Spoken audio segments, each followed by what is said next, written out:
Avant de commencer ce podcast, je vous rappelle que vous pouvez directement me laisser un message audio en passant par la page Facebook Le Carnet Digital de Sandre. Il vous suffit de cliquer dans le lien dans la description et vous aurez tout qui est expliqué en me contactant directement là-bas.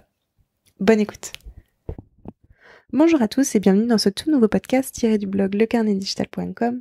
Je suis Sandre et aujourd'hui je voudrais vous parler de gratuité sur Internet et de contrefaçon chinoise. Vous allez voir un petit peu le lien avec le dessin.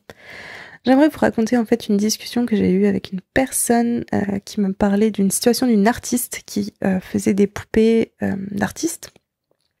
Vous savez, ces grandes poupées un peu aux traits asiatiques, ce qu'on appelle des BJD, des Ball Jointed Doll. Je vous mets peut-être le mot directement dans la description pour que vous puissiez faire des recherches Google, pour que vous puissiez voir à quoi ça ressemble sur Internet directement. Mais grosso modo, imaginez des poupées qui sont faites main par des artistes, par un artiste souvent, et qui sont sculptées, donc moulées, et puis ensuite qui sont faites en série limitée la plupart du temps évidemment, et qui sont peintes à la main, on a fait une perruque à la main, on a fait tous les vêtements à la main, enfin vraiment c'est un travail de titan, et c'est souvent, c'est vraiment un vrai travail d'artiste quoi, c'est pas, oui c'est vraiment un travail d'artiste, y a pas grand chose à dire là-dessus, et en fait, donc j'ai eu une discussion avec une personne justement qui m'expliquait un peu tous ces métiers-là. Je veux pas trop donner de nom parce que peut-être que la personne n'a pas envie, voilà, qu'on parle d'elle ou je ne sais pas. Bref, je préfère pas donner de nom. Mais grosso modo, cette personne m'expliquait que son activité fonctionnait plutôt bien. Donc ça doit faire peut-être, je sais pas, peut-être une dizaine d'années qu'elle existe, qu'elle fonctionnait bien et qu'elle vendait ses poupées d'art sur Internet. Et il s'avère que depuis que le marché de la contrefaçon chinoise est arrivée sur Internet avec, vous savez, tous les sites du style AliExpress, Wish, etc. Depuis que tout ça est arrivé, en fait, elle s'est fait totalement piquer en fait ces poupées. En fait, le principe c'est que les sites chinois reprennent, enfin les Chinois, je sais pas qui exactement fait ça, mais a pris sa poupée, l'a moulée et puis du coup a refait exactement son modèle, évidemment sans son autorisation, et revend ses poupées pour beaucoup moins cher sur Internet. Et ça me fait un peu penser à, vous savez, les poupées Figma et Bodycoon et Bodychan que j'ai testé sur la chaîne. Je vous mettrai pareil un lien dans la description si vous voulez aller voir cette vidéo. Et apparemment, donc beaucoup de ces poupées-là ont été contrefaites en fait. Et du coup, j'aimerais vous parler de ça, de cette histoire de contrefaçon, cette histoire de produits de gratuité, le piratage et toutes ces choses-là. Ça m'a fait beaucoup de mal en fait d'entendre cette discussion, enfin d'apprendre cette situation-là, le fait que cette artiste avait une très belle situation puisque finalement elle faisait ce qu'elle aimait et qu'elle pouvait partager au monde entier son travail. Finalement s'est retrouvée à ne plus pouvoir le faire car tout simplement plus rentable en fait. Et malheureusement l'argent régit ce monde. On est obligé de payer notre loyer et gagner de l'argent pour pouvoir manger et vivre dans notre société. Le mythe de l'artiste maudit qui ne se nourrit que de célébrités et je sais pas, et d'huile de peinture n'existe pas. Donc ça me fait un peu de mal de me dire que cette personne qui était vraiment très talentueuse et que j'admirais énormément, se retrouve en fait à mettre grosso modo la clé sous la porte parce que en fait des personnes, parce que c'est ça le problème, des personnes ont préféré acheter de la contrefaçon, ou alors ne sont pas mises au courant que c'est de la contrefaçon. Et c'est tout aussi grave d'ailleurs. Et c'est pour ça que j'aimerais aussi vous parler de ça, parce que ces podcasts sont une manière aussi peut-être de pas d'éduquer, mais d'expliquer à des personnes qui seront peut-être un peu plus jeunes les conséquences de leurs actes, et justement cette histoire de vouloir acheter toujours moins cher et on voit pas spécialement un mal, et puis je me doute bien que tout le monde n'a pas les moyens, mais par exemple le fait d'acheter ces poupées Bodychan et Bodycoon et Figma contrefaites fait du tort en fait tout simplement aux vrais artistes qui travaillent derrière. Et j'ai encore d'autres anecdotes à ce propos-là. J'ai par exemple retrouvé aussi une de mes illustrations, d'ailleurs pas qu'une, mais une vraiment qui a bien fonctionné, c'est si vous voyez laquelle c'est celle c'est une espèce d'Ariel avec des lunettes un peu hipster et des tatouages. Cette illustration, en fait, s'est retrouvée sur une boutique Etsy. Je suis tombée dessus par hasard. Et en fait, il y a une personne tout simplement qui a repris mon illustration et qui a imprimé mon illustration sur des coques d'iPhone et qui vendait ça comme si la personne avait le droit, en fait, tout simplement. Alors qu'en fait, non, j'ai jamais donné l'autorisation pour ça.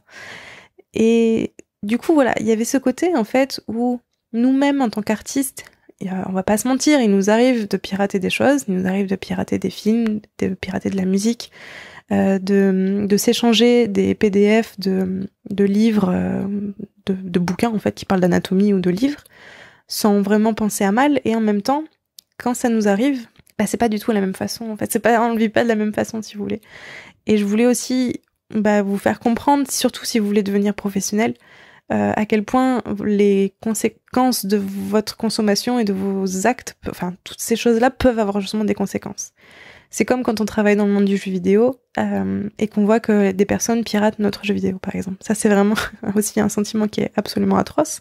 J'ai travaillé du coup sur le jeu qui s'appelle Void and Meddler, qui est un jeu de narration épisodique, un peu une espèce de point and click si vous voulez. Et en fait, ce jeu a été piraté, tout simplement, puisque la plupart des jeux, de toute façon, sont piratés. Et quand on est un énorme triple A avec plus de je sais pas combien de milliards d'euros de marketing et de production, je dis pas que c'est moins grave, mais quand on est un petit indépendant et qu'on est peut-être que quatre personnes à avoir travaillé sur le jeu et qu'on voit qu'on nous a volé tout simplement notre travail et qu'on le rend accessible à tout le monde de manière gratuite, nous, tout simplement, on peut pas vivre, en fait. On peut pas vivre si les gens volent notre travail. Et c'est pour ça que je voudrais juste un peu vous ouvrir à ça, vous ouvrir au fait que non pas que c'est ok de pirater, je suis pas là pour vous dire que c'est mal ou que c'est pas bien, mais en tout cas de comprendre qu'il y a des conséquences à ça et que vous pourriez même vous-même vivre les conséquences de vos propres actes, en fait. Et je voulais vous parler de ça parce que c'était quelque chose qui me semblait important aussi, qu'on a aussi du mal on a un peu du mal à y penser à ce truc-là, parce que c'est tellement facile maintenant de cliquer sur un truc et puis voilà, de télécharger directement des choses de manière totalement illégale, mais tellement facilement qu'on a tendance un peu à oublier que des personnes ont travaillé aussi là-dessus. Sachez aussi que du coup, si vous produisez beaucoup et que vous avez potentiellement un peu de succès sur Internet, ou je veux dire, vous avez quelques personnes qui suivent votre travail artistique, il est tout à fait possible que votre illustration se retrouve sur un autre site Internet sans votre accord, et que peut-être des personnes se font de l'argent sur votre travail. Si vous voulez vérifier que ça arrive, si vous voulez vérifier que ça n'arrive pas, ou vérifier que ça soit arrivé d'ailleurs, je vous conseille de faire une recherche inversée sur Google Images. En fait, vous pouvez, dans Google Images, vous avez un endroit où vous pouvez tout simplement mettre une image au lieu de mettre un texte pour rechercher dans le moteur de recherche. Et vous pouvez du coup mettre une de vos illustrations et vous allez avoir tous les endroits où votre illustration apparaît. Et c'est là du coup que je me suis rendu compte notamment qu'une personne m'avait piqué mon illustration pour faire des coques d'iPhone. J'ai pas vraiment de solution à ça, on peut pas vraiment se protéger contre ça, c'est un peu compliqué parce que souvent les personnes qui piquent ce type d'illustration, c'est des grosses sociétés, ou ça peut être des sociétés à l'étranger, où l'administration n'est pas la même, les lois ne sont pas les mêmes, et du coup on peut se rebeller, mais c'est toujours un peu compliqué. On n'a pas trop les moyens, nous, on va dire petits illustrateurs, de se rebeller face à ça. Mais peut-être que si nous-mêmes on change de comportement, peut-être que ça peut potentiellement changer les choses. Si les consommateurs arrêtent de consommer des produits contrefaits, peut-être que du coup les usines ne produiront plus d'objets contrefaits.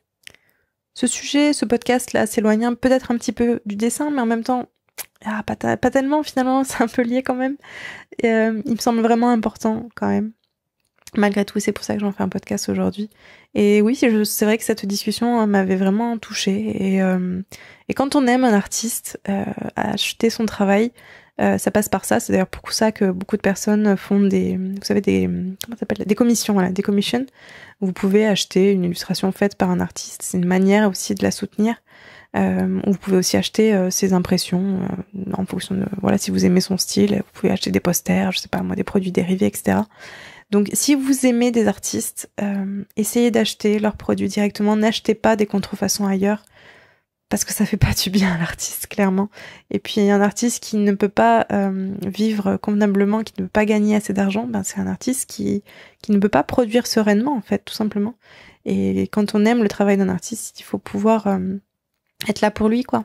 Et donc voilà, c'était une manière, voilà, pour moi de faire passer un peu cette histoire de gratuité. Je sais qu'on a tendance, voilà, à accepter la gratuité, mais en même temps, si vous aimez le travail de quelqu'un, si vous aimez le travail d'un artiste, soutenez-le, partagez au pire ces illustrations si vous le pouvez, histoire que voilà, si c'est pas à vous qui peut proposer une illustration, il pourra le proposer peut-être à quelqu'un d'autre qui aura les moyens peut-être aussi d'acheter ces posters-là. Mais on a cruellement besoin d'artistes de nos jours. On a cruellement besoin de personnes qui créent des choses et qui sont aussi récompensées financièrement pour ça. C'était un podcast un petit peu tristouille, hein. On va essayer de faire un peu mieux pour la prochaine fois.